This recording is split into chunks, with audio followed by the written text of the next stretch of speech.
Now,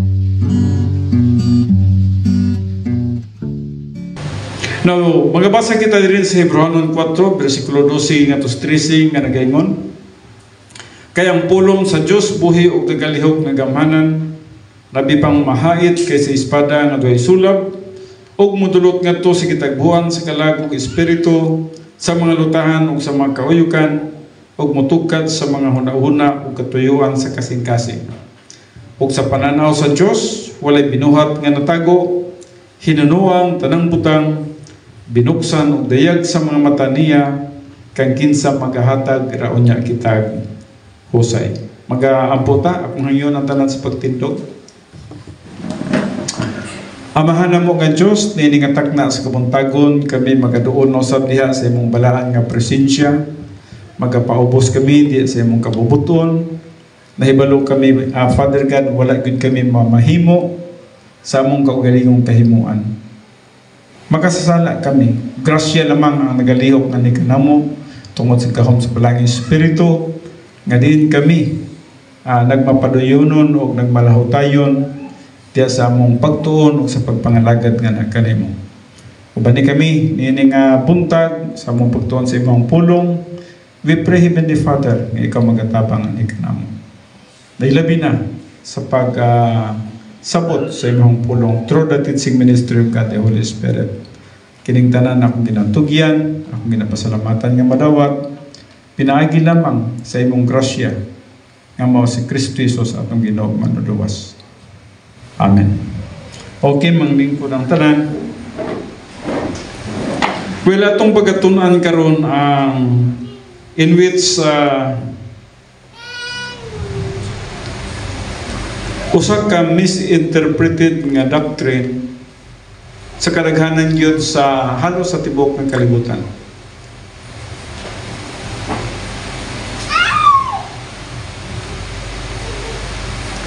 So atong pagtunan kining glorification of God.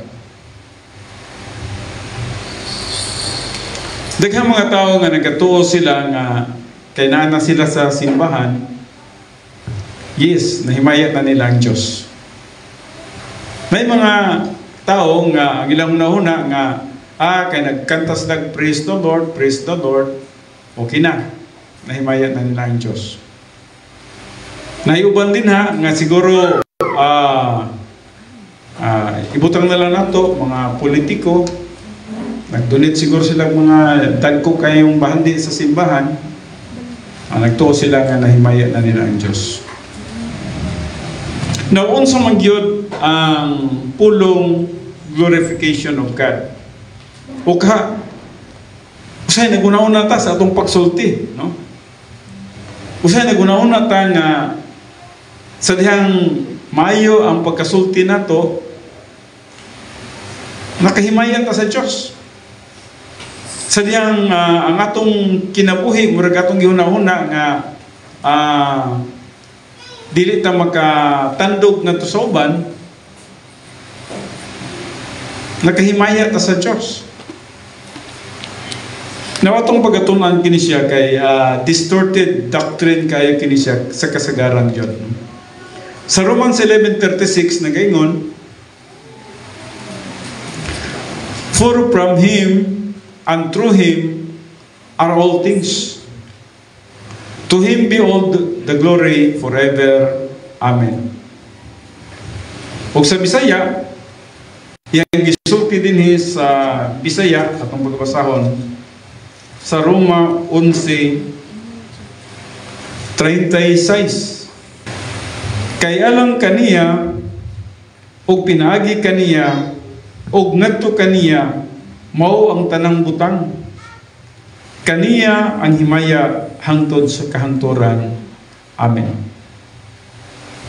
So kung atong pagabasahon kini siyang Roma 11:36, wala tay ato. Tanan nga mga butang na nahitabo sa kalibutan, gikan niya, alang kaniya. So kay gikan kaniya og pinaagi kaniya og ngadto kaniya, mao ang tanang mga butang. Kaniya ang himaya hangtod sa kahangturan. Amen. So, ang Diyos di ay, bisan pagwala ta, himaya na gid siya. Wala na kay dapat idugang pa nga mahimaya ang Diyos. Kay himaya na gid siya. Walay panahon nga ang Diyos dili mahimaya sa kalibutan. And then there is Revelation 4:11, nagaingon usab dire, you are worthy, our Lord and God, to receive glory and honor and power. For you created all things, and by your will they were created and have their being. So, almost pare-pareha lang, no? Ang tanang mga butang. Noon sa maning tanan nga mga butang, apilan niya na ang imong trabaho, apilan niya na imong balay, apilan na imong bahandi, apilan niya na imong pagkaon, apilan niya na imong good health. Nga nagpitok-pitok pa nga itong mata karon, apil na. Nga diin, buhi pa ta. Kining tanan iya sa Diyos. Walay ato sa kalibutan. Iyaha kining tanan. O sa ihang pagkamatinud-anon sa atong kinabuhi, dapat kita mapasalamat nga ito kaniya. Apan ang pangutana, unsaon nato pagpasalamat siya. Dili enough sa atong baba nga makapasalamat kita nga ito kaniya. Dili enough sa atong panghuna-huna nga mahimaya nato siya. Kulang ang atong baba o ang atong huna-huna, dili enough nga makahatag sa kahimayan sa atong buhay kay Diyos. Naun sa may kulang na ini, unsa may kulang nga dapat maling sa missing link between us and God. Nga, kung atong una-unaon, gusto unta nato, pero dili man din nato makaya. Gusto nimong mahimaya ang Diyos, pero dili mabuhat nimo. Dili mabuhat sa tao. Sa inyong una-una, unsa ka kanang missing link diha?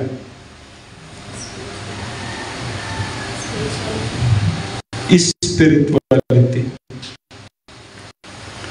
Dili gyud naga-spiritual ang usa ka tawo. Dili gyud naga-spiritual ang tawo. Pusa, dili gyud nahimaya ang Dios sa iyang kinabuhi. Gusto man nato, pero dili nato makaya. Padayon kita. So recognition and demonstrations of God's glory, His perfect character and praiseworthiness. Yes, nakita na nato ng Diyos ang iyan yun nga paghimayaon. Ang iyan yun siya nga pagadaykon. Pero ganong dili maka-exert ang tao sa tinuod nga kahimayaan sa atong buhay nga Diyos. Imo pa nang nakita sa imong kinabuhi nga dili klaro o dili tinuod sa sulod sa imong kinabuhi nga nag-glorify ang Diyos. Sa pagsulti pa ni Glinda, spirituality, yes. Kasi ang spirituality covered ng tanan. So the objective of the Christian life achieved by fulfilling God's plan and receiving blessings in time and eternity. Mao mo ginuntanin, no? Ang Christian life ma-achieve nimo by fulfilling God's plan, sa diyang tumanon nimo ang mga plano sa Dios o nga makadawat ikaw sa mga blessings in time and in eternity. Apan adunay usa ka butang nga dapat nimong masabtan diri nga missing link.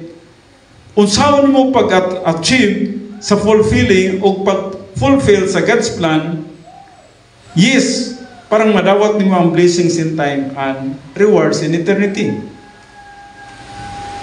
Now, worthy of praise and glorification. God has always existed in perfect glory. Everything He does reflects His glory and results in His glorification. Ibasa na ito gaya ang Revelations 4:11.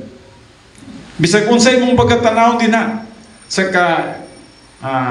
kalangitan, sa kabukiran, o bisa na lang sa imong kaugalingon na lang, makita na nimo. O unsa ang gibuhat sa Dios sa imong kinabuhi. Una, ang gibuhat ni Jesus Christ sa cross, nagkakaplag kag kaluwasan, kana dako kay siya nga naghatag kanato og demonstrasyon nga angayan gid siya nga pagahimayaon. Now when scriptures proclaim blessed, or gitawag siya eulogetos in Greek, be the God and Father of our Lord Jesus Christ. The adjective eulogetos indicates that God, simply by virtue of His absolute being, is worthy of praise and glorification. O makining mabasa na to sa Episo 1:3 o bisa man sa 1 Peter 1:3. Atong basahon kadyot kining Episo 1:3, no?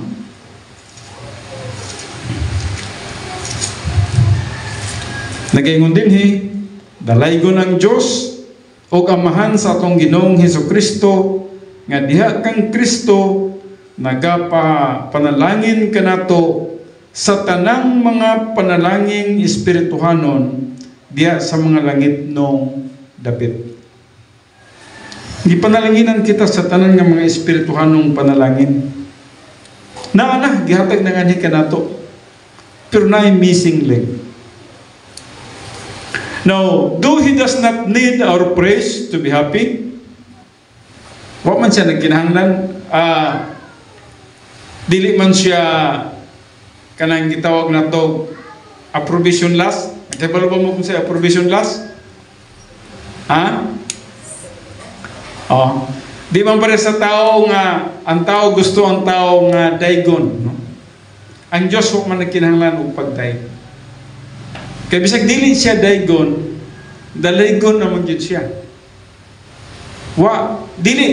Walang nagpasabot nga malipay ang Diyos tungod kay nagdaig ka sa iyaha. Bisang pagdili ka magdaig, malipayon ang Diyos. Ang Diyos, sa iyang pagka-Diyos, na siya ang perfect o genuine happiness. Na sa iya ang tinuod nga kalipay. So because divine happiness is constant and changeable and never-ending, God has graciously provided us the means to glorify Him from our free will. Now, paminaw, kay dire makita-kita na nato gamay, murag masilip na nato o kung sa day ang gihatag sa Dios gani kanato nga pwede nga mahimaya ang Dios atong kinabuhi. Apan sa unsang paagi, no? So nasa gisgutan dire nga free will. Nasa gisgutan nga nakay kabubuton.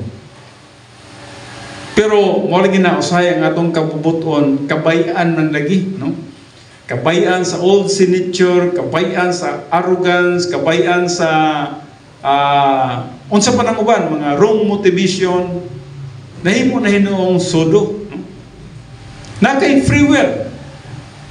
Siguro gani sa imong paganhi karon sa simbahan, naghunaw na jud ka nga imo yung himayaon ang Diyos. Pero naimisakay niya na, naimisabay niya na. Siguro gisudlan siya o infiltrated siya sa mga wrong motives, nasudlan siya sa mga lahi ng mga panguna-una. And by that, walay katinuoran nga nahimaya ang Diyos. Dili tinuod nga nahimaya ang Diyos. So He does not need our praise to be happy, because divine happiness is constant and changeable and never-ending. So God has graciously provided us the means to glorify Him from our free will. Nakay kabubuton. Apan, kumusta ang imong kabubuton? May ka, Pastor, yes, positive ko sa pulong sa Diyos. Pwede. Positive ka. Pero, unsa ka tinuod ang imong pagka-positibo sa pagpaminaw sa pulong sa Diyos? Bulabugo na sa imong old signature. Bulagbugo na sa atong kaaway. Bulabugo na sa imong mga ambisyon sa kalibutan. O tungod niya na dili gyapon nimong maigo ang tinuod nga kahimayan sa atong buhi nga Dios. So God's happiness is eternal and God knows all things. Walay surprising sa Ginoo. Basi mo ka nga, kay nagpataas ko kamot karon, praise the Lord ko, nalipay ang Ginoo, nahimaya ang Ginoo. No? Bisan pag musingkit ka sa imong babaw, kusog kay praise the Lord, ang Diyos, dili ma-surprise. Tungod kay in eternity past, nahibalo na siya sa imuhan niana. Walay surprising sa Ginoo. Dili mo kalit o kalipay ang Diyos kay nag-praise the Lord ka. Ang karon siguro, daghan kay mga tao sa simbahan ron, nag-praise the Lord, hallelujah, amen. Ang pangutana, nadawat ba sa Diyos?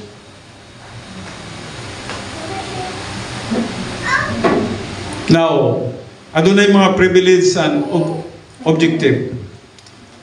Our first step to glorifying God is the single decision to accept Christ for salvation. Yes. Para sa mga dili magtotoo kana, una gina, nahimaya ang Diyos sa kada kalag nga mituo kang Kristo Jesus. Now, nganong nahimaya ang Diyos? Tungod kay ang kamatayon ni Jesus Christ sa cross, nahimong effective sa usa ka tawo nga mituo. And God is glorified, meaning the work of Jesus Christ on the cross was magnified. Ubusa na himaya ang Diyos.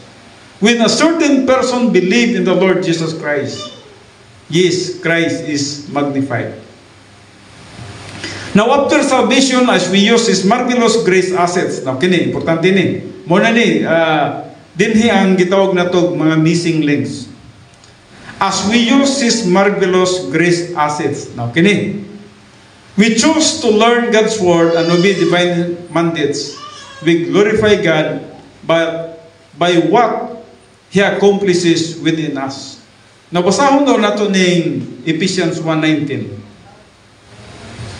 Dili sa Ephesians 1:19, nagaingon din o kung unsa ang dili masukod nga pagkadako sa iyang gahom, nga niya kanato nga na nagtuo sumala sa paglihok sa iyang dakong gahom. Now, just remember, na-word rin nga iyang dakong gahom.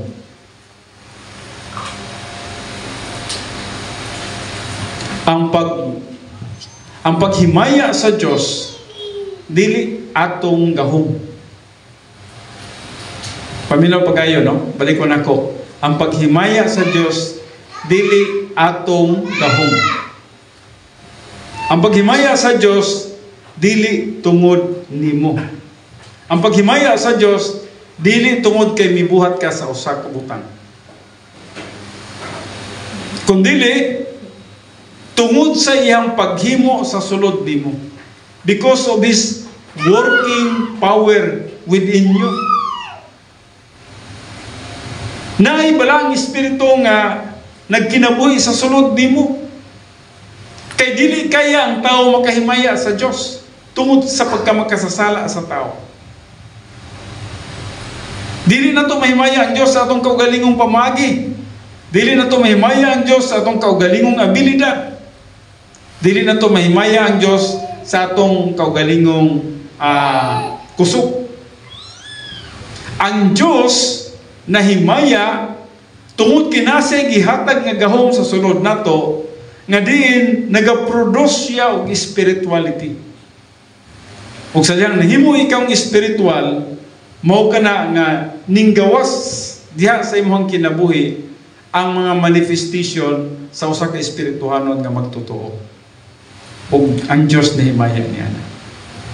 So, trabaho bisan man diay sa paghimaya sa Dios, trabaho gyapon sa Dios sa sulod sa atong kinabuhi. Dili trabaho nimo. Mabito nang makakita kag usay mga dagkong simbahan nga murag mag-ambak-ambak na gyud sa paghimaya sa Dios. Kay ilang munahuna nga mahimaya nila ang Dios sa ilang kaugalingong kusog, sa ilang kaugalingong paningkamot, sa ilang pag-ambak-ambak. Palakpakan pa nila ang Ginoo. Kita mahilig dito palakpak, no? May mga bata nga mo present, malakpak pa yung no? Pero sila palakpakan pa nila ang Ginoo. Ang pangutana, ang Diyos nag-glorify ba sa ilang pagpalakpak? Ang Diyos mag-glorify lang. Bisan magmagalingkod lang ikaw din ha.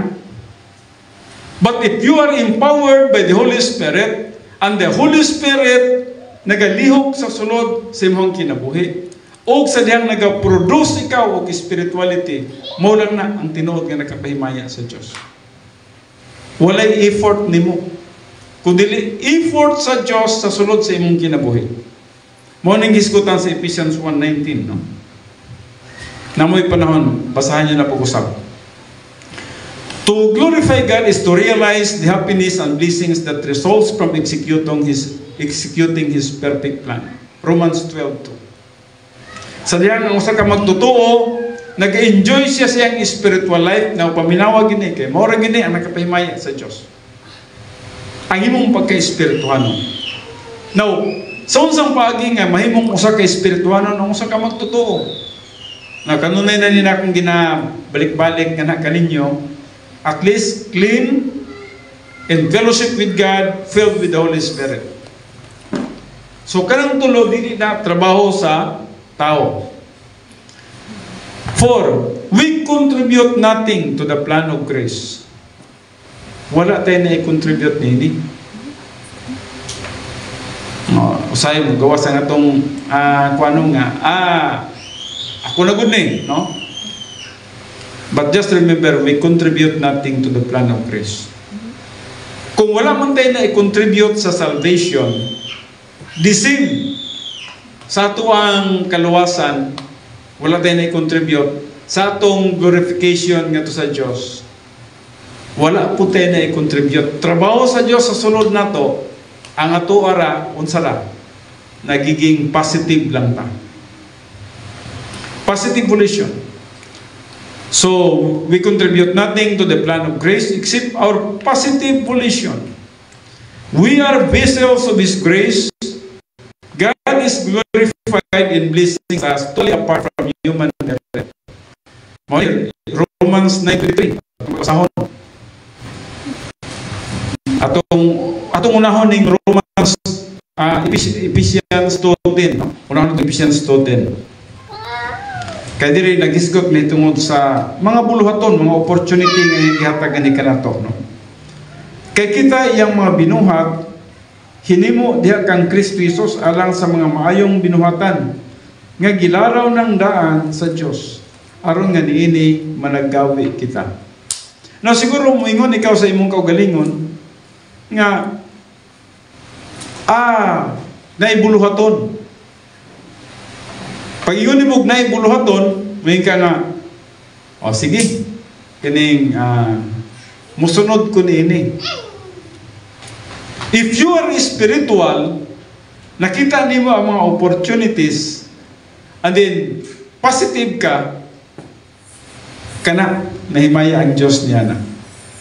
Pero kung muingon ikaw nga magbuhat ko niini, in your own effort, muadto kog simbahan, mag-ampo ko, mag-unsa pa sa imong kaugalingong kusog, just remember na missing link diha. Na kulang din ha, nga dili makaabot ka sa Diyos. Full short of the glory of God. Ang imong pagsimba sa Diyos, dili gid kaabot sa iya. Kutob lang sa ceiling. O busa, bisan man gani sa mga opportunities, giandam na sa Diyos daan in eternity past. Karong adlaw nga nung nato diri sa simbahan. In eternity past, nahibalo na ang Diyos daan ini. O ikaw na lang ang iyang gitanaw kung unsa ka positibo o unsa ka espiritual. When you are positive and spiritual, kana, nahimaya ang Diyos niya na. Pero, ang Diyos nagprepare na og mga buluhaton alang kanimo. Mo bitaw nang akong gisulti sa inyo ha. Matag adlaw ang Diyos na specific nga ginapatrabaho nga nasa imo. Nasa ipatrabaho. So, ang ipabuhat sa Diyos nga nasa imo ha, niya ng panahon na mo na'y opportunity nimo. Opportunity nimo na. Kung dili nimo na pagabuhaton, nagpasabot, you are not positive to that. Mabito nang usahay, sometimes na ako'y pagabuhaton niya, akong gustong humanon, dili ko gustong madisturbo. Kay nahibalo ko nga, wala pa mahuman, napakoy humanon nga trabaho nun. Diya sa Ginoo. Kasi opportunity nga ginahatag niya every now and then para sa tuwa. Nasa opportunity. When you are filled with the Holy Spirit, so nagiging positive kaniya na o nagabuhat kaniya na nga buluhaton, mao ka na ang nakapahimaya sa Diyos. Dili itong imong gusto. Dili itong imong gusto nga, mo ni akong buhaton, mo na, mo to, na. In fact, maghilabot pa ka sa uban, buhata to, buhata, mo na, magsikip sugo nga sa uban. Kaya nagtuo ka nga, ang imong gusto mo ay matuman. And yet, ang Diyos, na individual niya nga pagpakighinabi o pagpakighistorya sa matag usa ka nato. O unsay angay natong buhaton kada adlaw. That is your privacy as a priesthood. Mo na imong privacy. O dili na dapat mahilabtan sa uban. Imuha ng privacy between you and the Lord.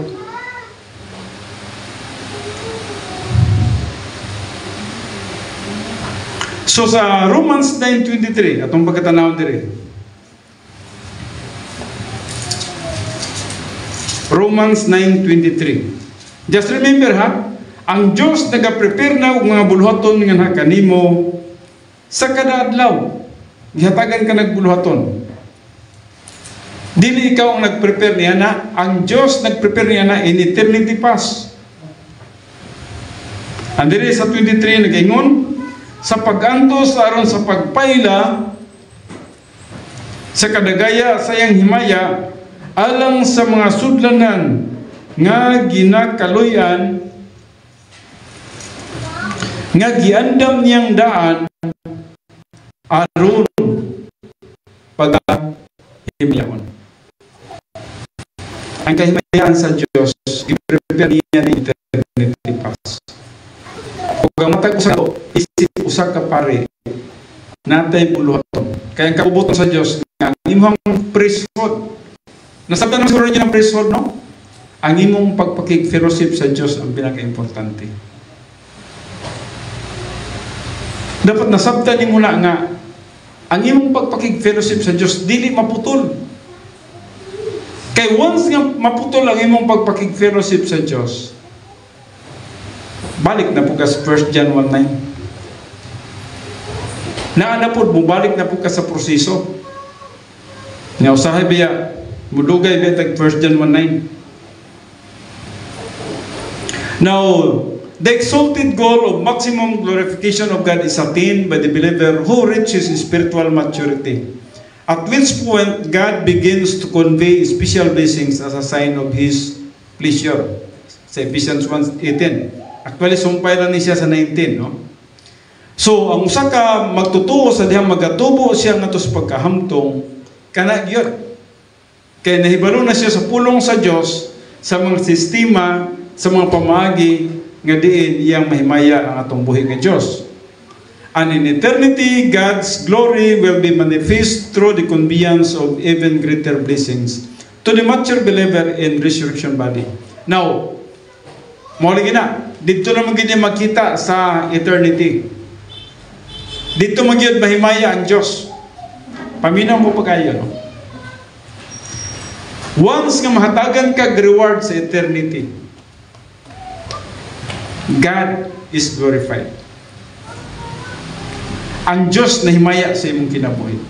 Sa iyang paghatag sa reward nga kanimo dito sa Bema Seat Judgment, Sa paghatag pa lang niya na, nahimaya na siya. Nganong nahimaya man siya? Tungod kay di mo na effort. Effort na sa Diyos. Tungod sa grasya sa Diyos, ngayang gihatag na kanimo. No? Tungod sa ihang pagkamatinudanon sa atong kinabuhi, o kita nag-grow spiritually, nag-grow kita nga to sa spiritual maturity, o sa diyang gihigugma na nato ang Diyos sa atong kinabuhi, nahimo na siyang number 1. Dili number 2. No? Ang mga asawa ba yan, masuko ba yan as lagi number 2 sila? No? Masuko. Labi lagi number 3 siguro, number 4. Pero ang Diyos, o saya lagi, number 2 lagi nato, no? Di magod makita. Pwede naman piyungan, no?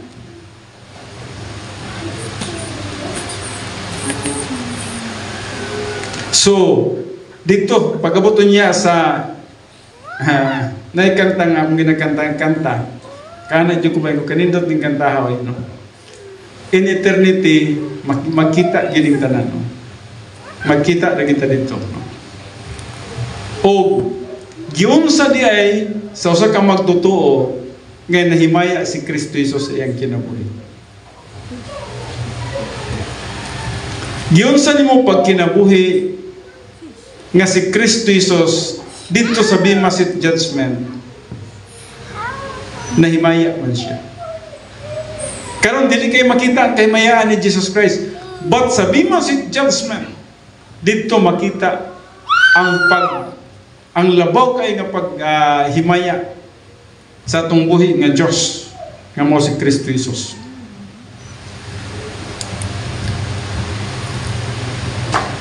Now, diri siguro ta mahuman ini, no?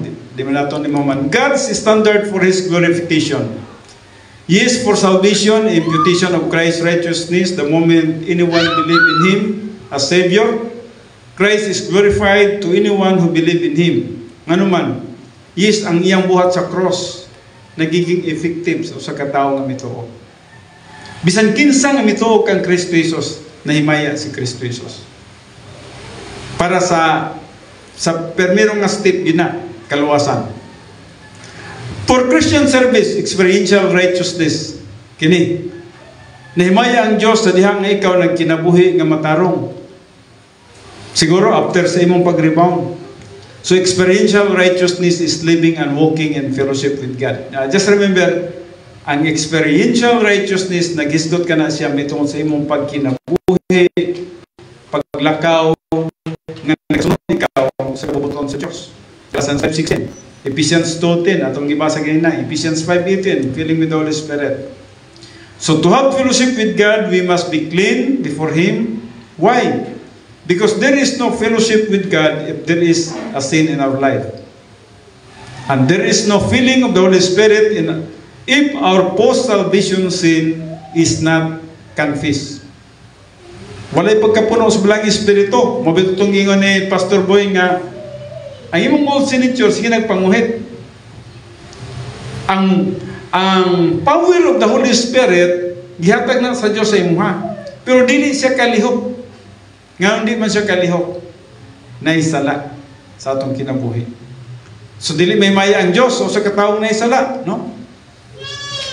So the Holy Spirit, if our post-salvation sin is not confessed, and then sa Ephesians 2:10, for we are His workmanship created in Christ Jesus for good works. Gibuhatan niya alang sa pagbuhat og mga mayong butang. O giandam kini sa Diyos. Wala pa ta nahimugso. In eternity past, giandam na daan sa Diyos ang mga buluhaton nga ni kanato. Sa imuha, murag nga agud nga nakakaroon din eh. Pero ang Diyos, naibalo na in eternity past. Gihatagan na tag opportunity nining gamay kayong dapit, 100 square meters nga luti. Naibalo na siya nga natay pagtuon sa pulong sa Diyos din eh. O nahibalo siya kung ikaw positibo. Now, kini pinaka-importante, no?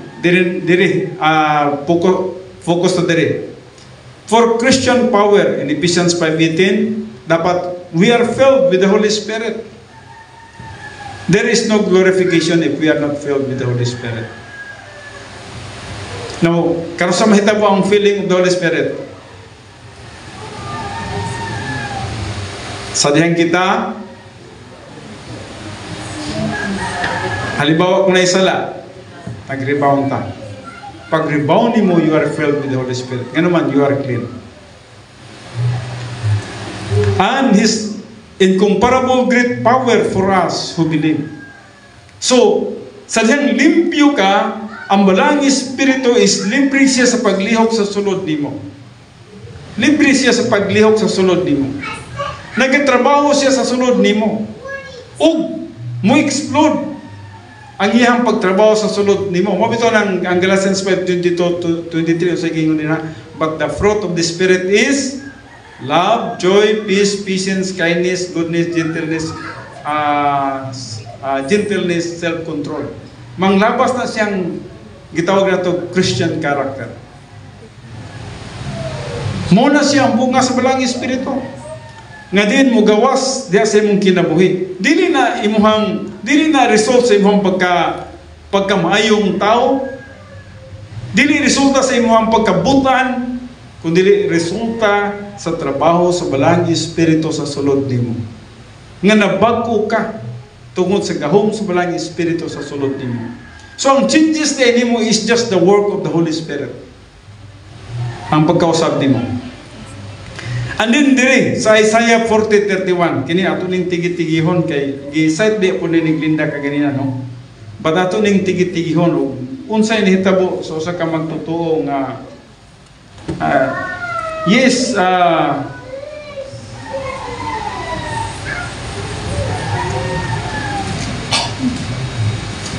kining Isaiah 40:31, Old Testament kini siya, no? But just remember nga dako kay kini siya kahimuan alang sa atuang spiritual life. Kinsa may naka-memorize na? Wala. So nagaingon din niya pagbasahon.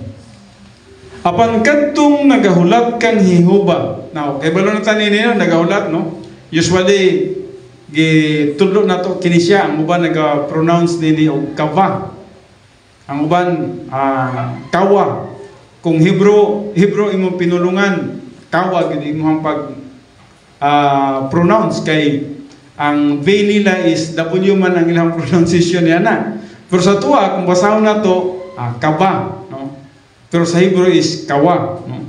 So apan kadtong nagahulat kang Jehova, magbago sa ilang kusog.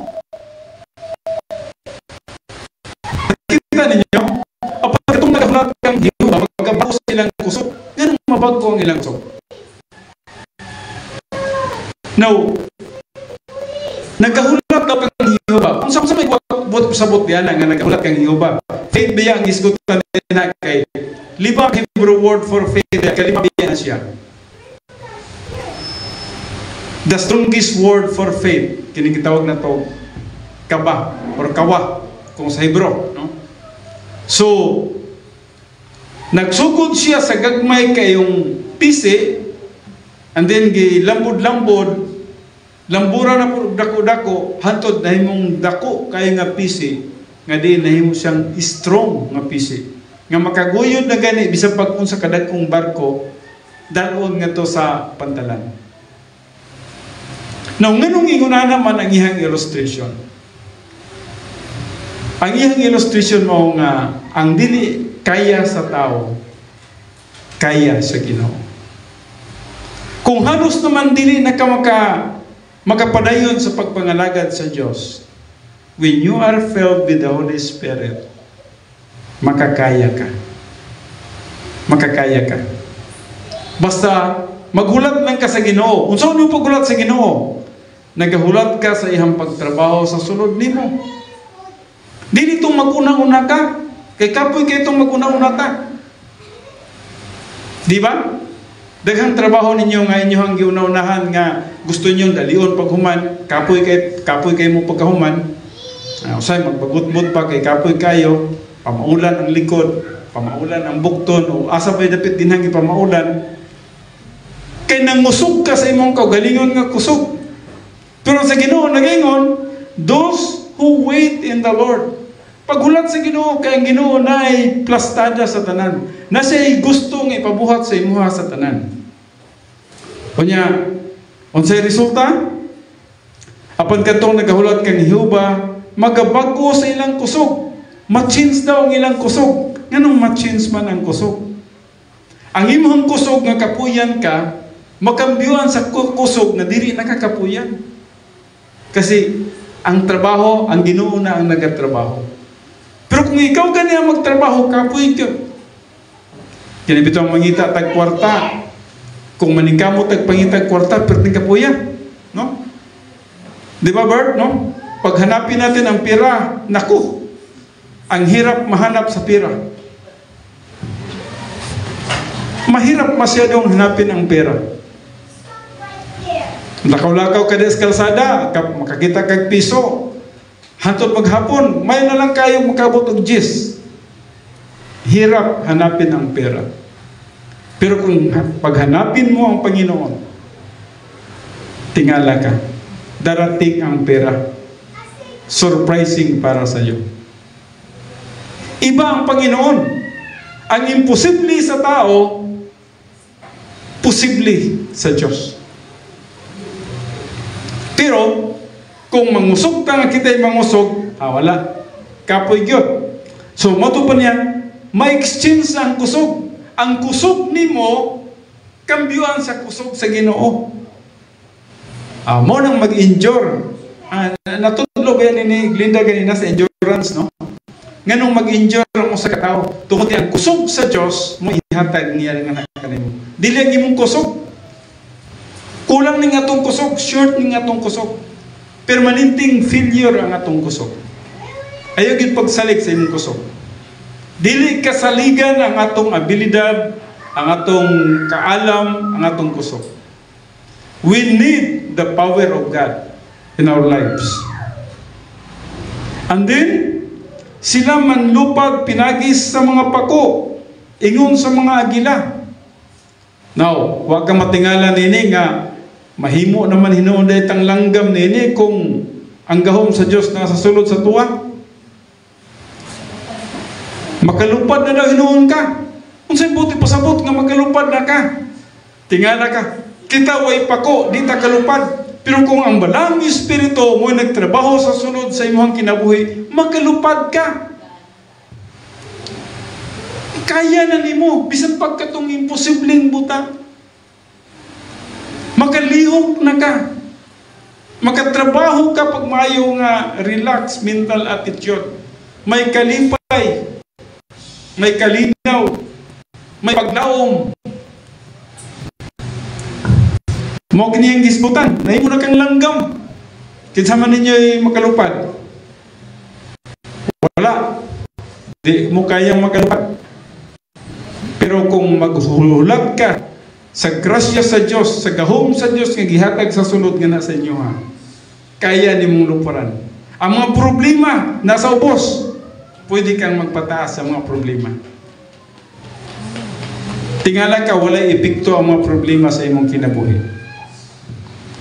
Grabe na bang problema sa Pilipinas ron, no? Nang-apil na siguro mo sa problema, no? Ang uban sa tuwa din wala na. Nahimo na tayong judgmental ang uban, no? So, dili na basta-basta, no? So, magkalupad ka nga walay pako. O, matingala ka, no? You will fly high, high, high.